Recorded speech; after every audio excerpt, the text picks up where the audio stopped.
So it's Friday. I get off of work. You know, I'm right in the middle of this process of thinking every single day about how I'm going to make this documentary about Memphis, you know, or is it just going to be a documentary that takes place in Memphis now? I really don't know. If you have any feedback, please tell me. But anyway, what's more Memphis than a murder house?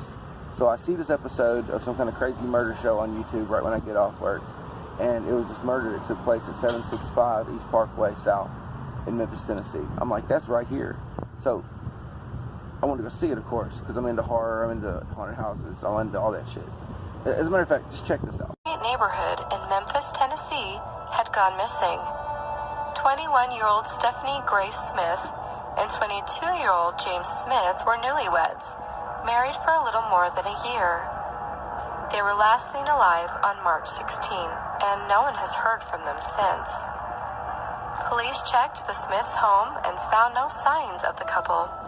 The house also shows no signs of forced entry, nothing was broken, and nothing was out of place. Police left empty-handed with no clue what happened to the couple. One neighbor told police she heard a disturbing noise the night the couple was last seen. She said that on Thursday morning at 2 o'clock, she heard a woman screaming.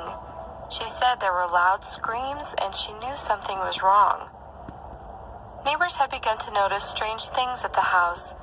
The couple's cars had disappeared. Someone had moved their garbage cans. Their pit bulls had stopped barking. An investigator ran a background check on the Smiths and found that Stephanie withdrew $5,000 from the couple's account the day after she was last seen leaving work.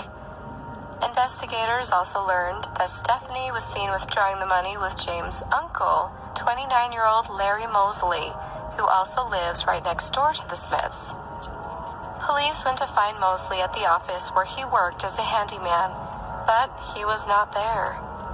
Mosley's employer said that he called Mosley when he didn't show up for work and that Mosley said he'd quit. Police checked Mosley's truck and found a big roll of heavy-gauge black plastic and some weights. Trying to find Mosley, they went back to his home right next to the Smiths' house, but he wasn't there. At first, they found no signs of foul play. The inside of the house showed nothing out of the ordinary, except police smelled a mixture of chlorine and a smell of death. Police knew something was wrong, so they went back inside. This time, they brought a UV light and luminol to help detect traces of blood. They went to check Mosley's bedroom and found a mattress which had been cut.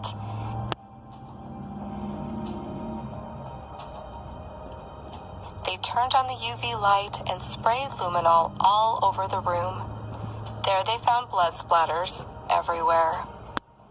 They continued to search the house and found a hidden entrance to a crawl space in the attic, where they discovered the bodies of Stephanie and James, bound with cables and tightly wrapped with black plastic bags and white sheets.